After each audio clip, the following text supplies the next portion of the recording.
Momentálne ešte stále čakáme. Na mieste sú policajní vyšetrovatelia, kriminalisti, takisto technici a takisto pátrači so špeciálne cvičeným psom, ktorí by mali takisto pomôcť pri dohľadaní mŕtvych tiel.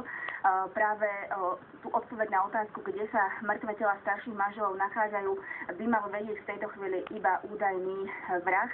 Toho by mali priviesť práve sem na toto miesto k tragédii, k rodinnému domu starších manželov a mal by aj prezradiť, kde sú mŕtve tela.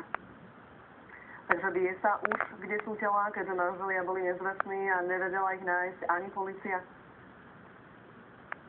Na túto informáciu alebo na túto otázku zatiaľ odpoveď nemáme, stále iba čakáme a sme na mieste, lebo stále sa čaká na to, kedy bývalého policajta privezú sem na miesto.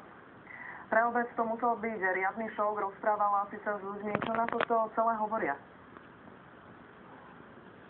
Viacerí ľudia sa o tom, že sú manželia mŕtvi a kto ich má mať na svedomí, dozvedeli od nás. Mnohí ľudia reagovali slovami, že je to hlúposť, stále tomu nechcú veriť. Ďalší sú zase veľmi šokovaní. Ex-policajta poznali ako chatára, ktorý sem do dediny chodil pomerne často aj so svojou rodinou a podľa neoverených informácií, ktoré sa nám podarilo na mieste zistiť, dokonca pomáhal pri pátracej akcii ešte v piatok, keď dcéra manželov nahlásila ich nezvestnosť a mal dokonca pomôcť aj otvoriť ich rodinný dom. Ďakujem za tieto aktuálne